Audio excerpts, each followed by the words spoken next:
3000 kilo ammonium nitrate. Haryana police RDX में था कि मीडिया ने आरडीएक्स बोल दिया, क्लियर करो क्लियर करो। अमोनियम नाइट्रेट तो पकड़ा था। फरीदाबाद से दिल्ली आने के मोटे मोटे 5 रास्ते हैं। उन 5 रास्तों में क्या कोई चेक पॉइंट था? क्या दिल्ली के सेंट्रल दिल्ली के एरिया में कोई चेक पॉइंट्स थे? क्या पुरानी दिल्ली जो सेंसिटिव जोन? और जब रात को मैं पहुंचा वहां पे आनंद दादा, चांदनी चौक के बिल्कुल जो मेन अब तो वहां पे जंगले लग गए हैं, तो गाड़ियां तो जा नहीं सकती। लेकिन उसके ठीक बाहर जो जैन मंदिर है, उसके बिल्कुल ठीक बाहर वहां पे गाड़ी का चिथड़ा उड़ा पड़ा है। और मोडस ऑपरेंडी नया है, स्लो चलती गाड़ी में, सेंसिटिव एरिया में, रेड लाइट, और कोई डर नहीं था। इन डॉक्टरों में कोई डर नहीं था। कैमरे का जाल है 200 मीटर के रास्ते में। 400 ऑफिशियली 400 कैमरे हैं, जिसके अंदर 180 पीटीजेड कैमरा है जो ऑडियो भी उठाता है। उसके सामने करा इन्होंने। अंसार रजा जी, आतंकवाद का धर्म नहीं होता, लेकिन इन सारे आतंकियों का आपको पता है एक ही धर्म है। आदिल पुलवामा, मुजम्मिल अनंतनाग, उमर पुलवामा, सज्जाद पुलवामा, और सारे डॉक्टर थे। कोई प्रताड़ित नहीं था अंसार रजा जी, कोई प्रताड़ित नहीं था। और अब उनके परिवार वालों से अगर सरकार या एजेंसी अच्छे से पूछताछ करेगी, क्योंकि प्रूफ है, सबसे बात हुआ है, तो आप झंडा बरदार मत बनिएगा, आप झंडा लेके मत लहराइएगा कि उनके परिवार वालों को तंग किया जा रहा है, पूछा जा रहा है। It's high time now, it's high time now Ansar Raza ji. Aishwarya ji, मैं आपकी एक एक बात का जवाब दूंगा, लेकिन अनंत विजय साहब ने आज एक बहुत गंदी बात कही है। क्या? मुझे उनसे ये उम्मीद नहीं थी। वो एक जर्नलिस्ट हैं, मैं उनका बड़ा एहतराम करता हूं। उन्होंने कहा है कि हरियाणा के किस मदरसे में, किस मस्जिद में 300 किलो आरटीएक्स मिला है। ये उन्होंने मस्जिद और मदरसे को जानबूझ करके लफ्ज़ इस्तेमाल किया है। ये एक बहुत गंदी फितरत है। ये फितरत नहीं आजमानी चाहिए थी। कम से कम इंटरनेशनल चैनल पर किसी ने मदरसे और मस्जिद का नाम कल से अब तक नहीं लिया है। इन्होंने जानबूझ करके मस्जिद और मदरसे का लफ्ज का इस्तेमाल किया है। अच्छा। ये ठीक नहीं है। दूसरी चीज, अब आ जाते हैं आप 300 किलो आरडीएक्स पर। क्या पुलवामा में जब इतना आरडीएक्स पकड़ा गया था, उसका आज तक सोर्स पता चला क्या, जो आपको दिल्ली के बगल का पता चल जाता?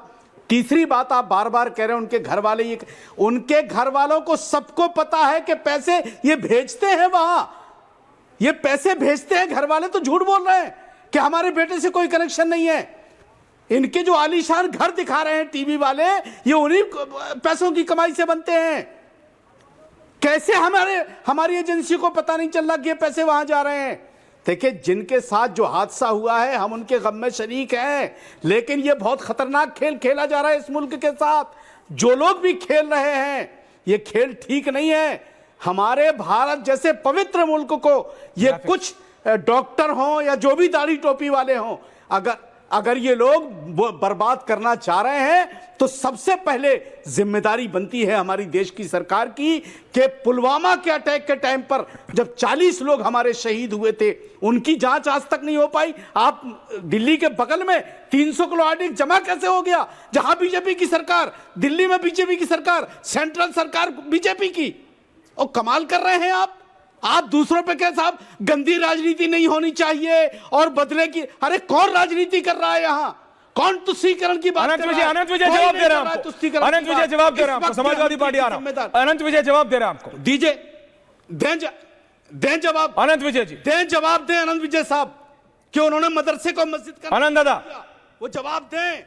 ऑटो म्यूट हो गया आनंद दादा, ऑटो म्यूट। का नाम जो उन्होंने मस्जिद का नाम, आनंद विजय जी ऑटो म्यूट हो गया। मौलाना अंसार रजा साहब, अगर आप चिल्लाना बंद करेंगे तो मैं अपनी बात रख पाऊंगा। मैं आपसे विनम्र निवेदन करता हूं कि आपने मेरी बात सुना नहीं, और ना मैंने आरडीएक्स कहा, और मैंने विस्फोटक जरूर कहा, और विस्फोटक मैं अब भी कहता हूं। मैंने उस सेंस में कहा कि पुलिस वालों को अगर किसी मदरसे और मस्जिद में विस्फोटक होते हैं तो पता क्यों नहीं चलता है? तो आपके कान पर तो चूंकि वो लगा हुआ है, आप तो वही सुनेंगे, वही बोलेंगे जो आपको बोलना चाहता है। आपको मेरी बात गंदी लग सकती है, गंदी लगनी भी चाहिए। मुझे बताइए, किस मदरसे और किस मस्जिद में विस्फोटक मिला था?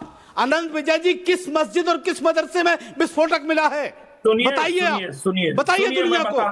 अरे सुनिए ना आंखें थोड़ी नॉर्मल करिए, नॉर्मल चेहरे से बात करिए। अंसार रजा साहब, आप मेरे मित्र हैं, तो उत्तेजना में अक्सर गलत बातें हो जाती हैं जो आपसे हो रही हैं। मैं सिर्फ इतना कह रहा हूं आपको कि आपने अगर मेरी बात पूरे ध्यान से सुनी होती तो मैंने कहा कि किसी इलाके में अगर किसी मदरसे और मस्जिद में विस्फोटक जमा होता है तो पुलिस वाले क्या कर रहे होते हैं। आपने मेरी बात को दोहराया, सिर्फ मदरसा और मस्जिद उससे हटा दिया।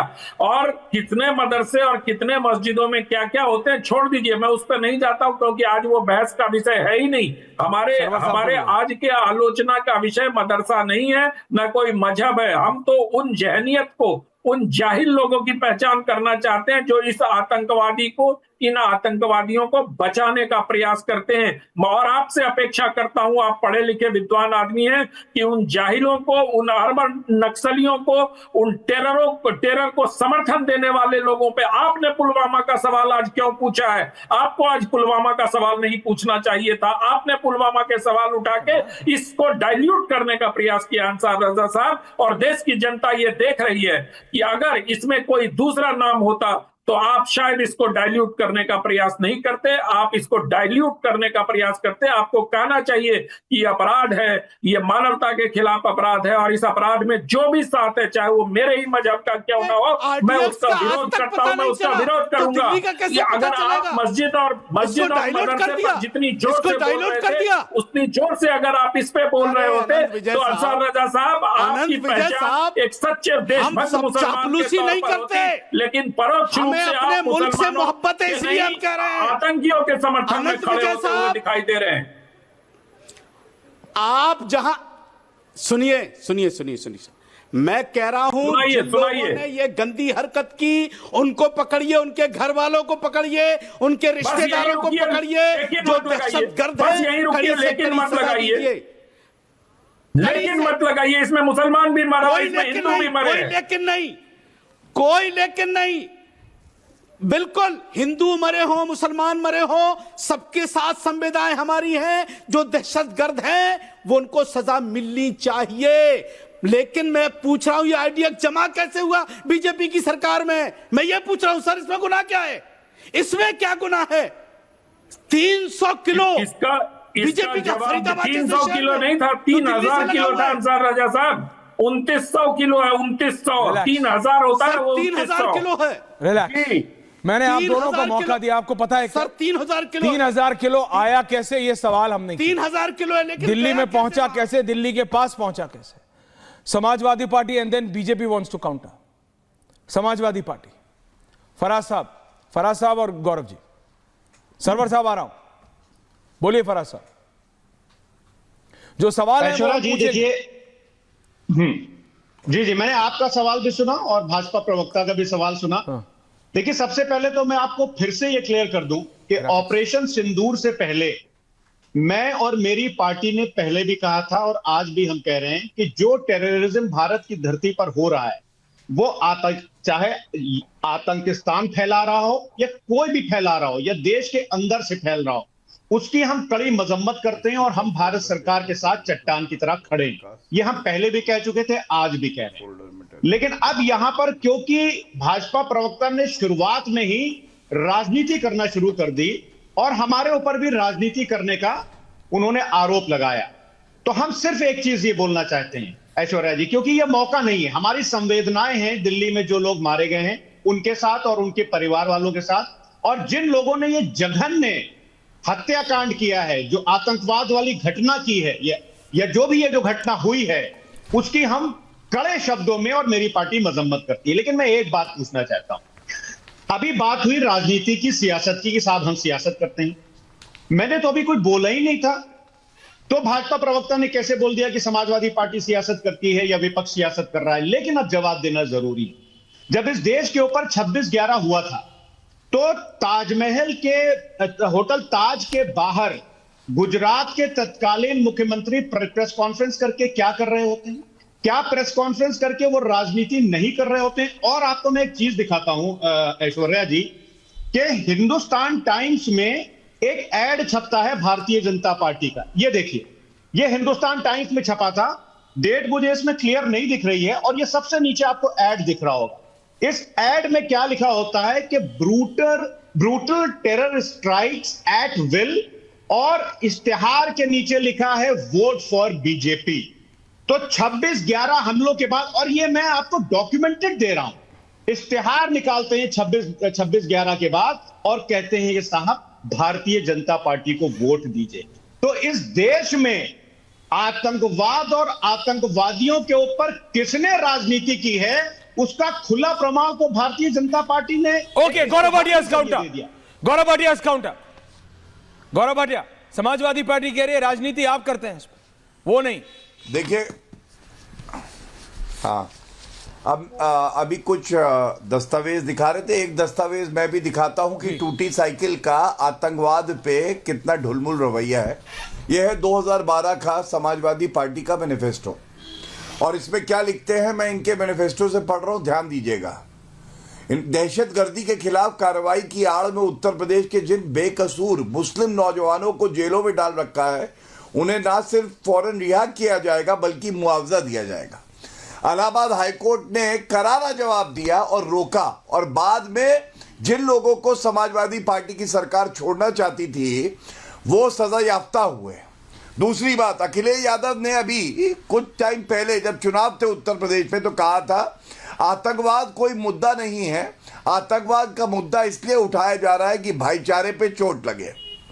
तीसरी बात बहुत महत्वपूर्ण है, याकूब मेमन को फांसी ना दी जाए, ये मांग समाजवादी पार्टी के सांसद खुद करते थे। अब आप मुझे बताइए, अलकायदा का मॉड्यूल अगर पकड़ा जाता है, आतंकी पकड़े जाते हैं तो इनको दर्द होता है। आज एक बात हमें स्पष्ट जान लेनी चाहिए, वो पार्टियां और आतंकवादी सब नेस्त नाबूद हो जाएंगे जो आतंकियों का समर्थन करते हैं, जिसमें Samajwadi party, Congress party, TMC सबसे आगे। और क्यों करती है ईश्वरी जी?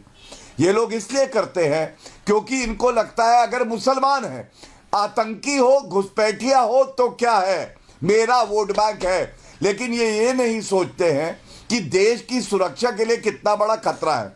मौलाना जी भी कुछ कह रहे थे, मैं उत्तर देना चाहूंगा। मौलाना जी ने कहा कि सरकार सबसे ज्यादा जिम्मेदार है, सरकार अपना काम करती है। जो 2900 किलो एक्सप्लोजिव पकड़ लिया, बहुत बड़ा आतंकवादी हमला हो सकता था। जो एजेंसियां हैं, जो पुलिस है, इसने अच्छा काम किया, और एक चूक होती है तो आतंकी हमला होता है, जिसकी जिम्मेदारी भी हम देते हैं। लेकिन यह भी पूछा जाएगा, मौलाना साहब ने एक बार चिंता नहीं व्यक्त करी